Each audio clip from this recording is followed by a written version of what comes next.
ببین چه بافت نرم و لطیفی پیدا کرده. بیاین با هم بریم یک چلو باقالی با گردن گوسفندی حرفه‌ای و مجلسی و رستورانی رو درستش کنیم. اینقدر راحته که حتی مجردها هم میتونن درستش کنن. اگر این مدل آموزش ها رو هم دوست دارید کانال من رو سابسکرایب کنید و با لایک هاتون از من حمایت کنید. اگر هم دوست داشتید این ویدیو رو با دوستانتون به اشتراک بگذارید. در مرحله اول برای اینکه بوی ذوق گوشت گرفته بشه من با زعفران دم کرده غلیظ یک مقداری پشت و روی گردن رو براش میکنم به این صورت. حالا در مدت زمانی که گوشت رو میذاریم داخل یخچال تا بوی عطر زعفران به خورد گوشت بره 3 عدد پیاز نسبتاً درشت رو به این صورت برش میزنم.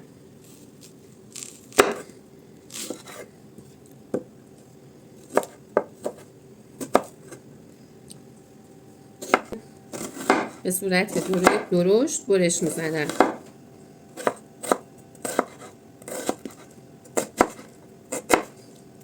حالا پشت و روی گردن رو در یک مقداری روغن سرخ میکنم یه حالت کمی سرخ بشه و کمی روی گوشتمون قرمز بشه. من در مایتابه رو میذارم تا با شعله متوسط پشت و روی گردن کمی سرخ بشه. یک رنگ سرخ شده زعفرانی خوبی پیدا کرد. این عمل باعث میشه که بوی ذوق گوشت گرفته بشه. حالا من گوشت رو از روغن جدا میکنم.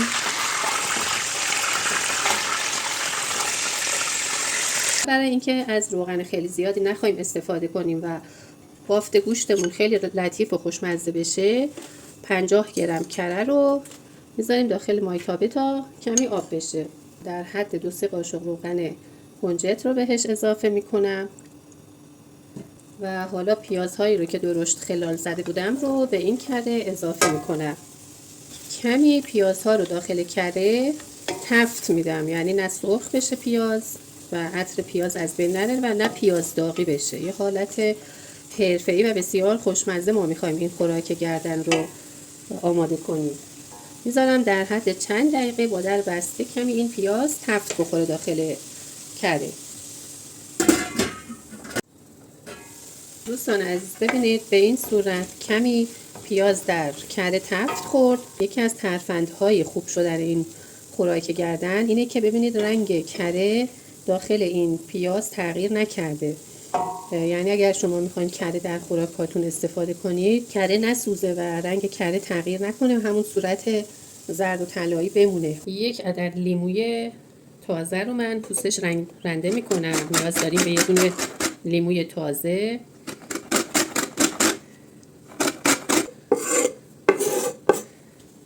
سر سیر کوچیک به این صورت از وسط برش میدیم.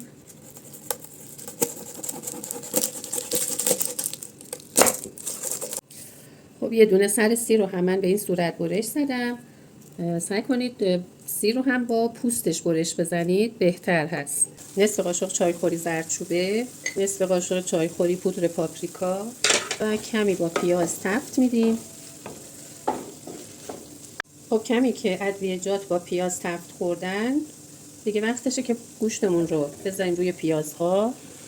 خیلی دوستان توجه داشته باشید تمام این مراحل رو با شعله ملایم انجام بدید و این شعله ملایم باعث میشه که کیفیت مواد خوراکیتون تهیهش خیلی بهتر بشه و مواد نباید بسوزن، باید همیشه تفت بخوره. خب حالا ما از موادی رو که آماده کرده بودیم، یعنی رنده پوست لیمو برای عطر و طعم بهتر این خوراک گردن میریزیم اطراف گوشت گردن که هم عطر و طعم بهتری بگیره هم اون حالت شیرینی پیاز رو تا حدودی بتونه بگیره. 1 سر سیر رو برش زده بودیم میذاریم داخل ظرفمون به این صورت. دوستانی که از طعم سیر خوششون نمیاد به کل میتونن این سیر رو حذف کنن ولی طعم گوشتشون رو خیلی عالی میکنه اگر که بخوان استفاده کنن. خب 1 دونه چوب دارچین من میذارم داخل این خوراک و 2 عدد برگ بو. به میزان 2 لیوان آب جوش رو من اضافه میکنم. سعی کنید در حدی که بیاد تا نیمه های گردن رو بپوشونه آب جوش اضافه کنید. به میزان 1 لیوان هم زعفران دم کرده دارم، اون رو هم میریزم روی گوشت. من در مایتابه رو میذارم تا به مدت 3 تا 4 ساعت کاملا این گوشت بپزه. گوشتی که باید 3 تا 4 ساعت درون این آب پخته بشه، بدون آب و با آب بخار پیاز قطعا پخته نمیشه.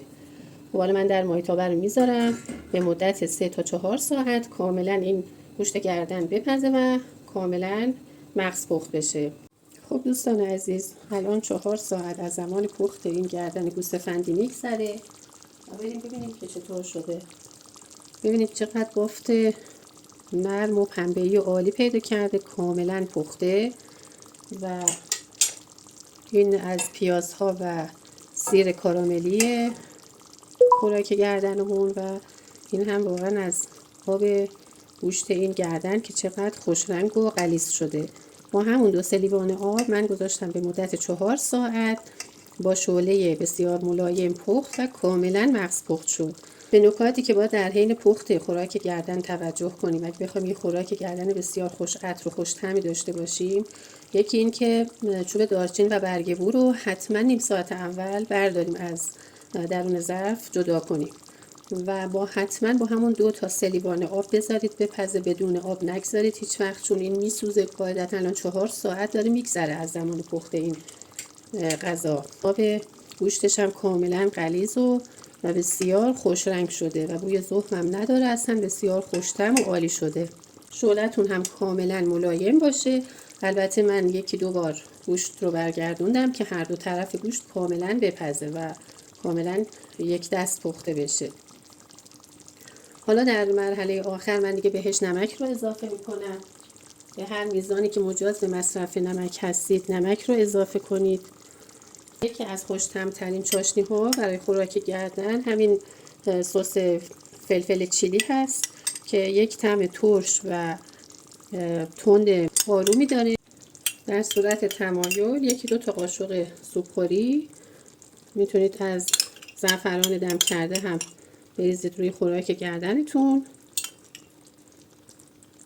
در ظرف رو میگذارم و میذارم به مدت 20 دقیقه نیم ساعت این طعم نمک و چاشنی هم به خورد خوراک گردن بره و دیگه آماده است.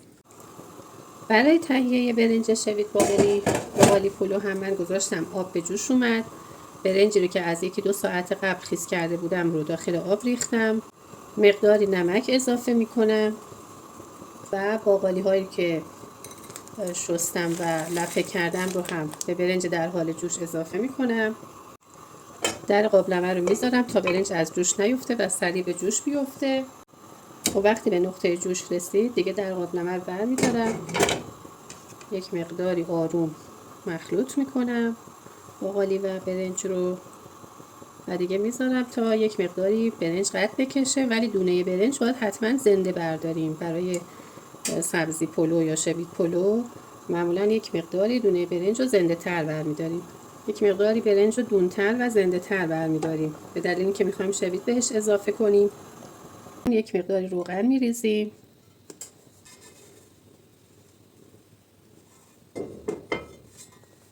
یک مقدار زعفران دم کرده. برای ته قابلمه از هر موادی که دوست دارید میتونید استفاده کنید، یا مثل من نون بذارید که قاعدتا نون برای سبزی پلو و شوید پلو خیلی خوشمزه تره، هم میتونید سیب زمینی بذارید. و برای اینکه عطر تهدیگتون هم خیلی عالی بشه یک مقداری کم اگه در دسترس دارید شوید خشک بریزید روی نون ها. خب من برنجم رو آبکش کردم، یک آب گرم هم دادم روی برنج. هم میتونید از شوید خشک استفاده کنید هم از شوید تازه. یک مقداری هم میتونید داخل ظرفتون شویدتون رو مخلوط کنید به قابلمه اضافه کنید. هم این که میتونید یک لایه برنج بریزید یک لایه شوید.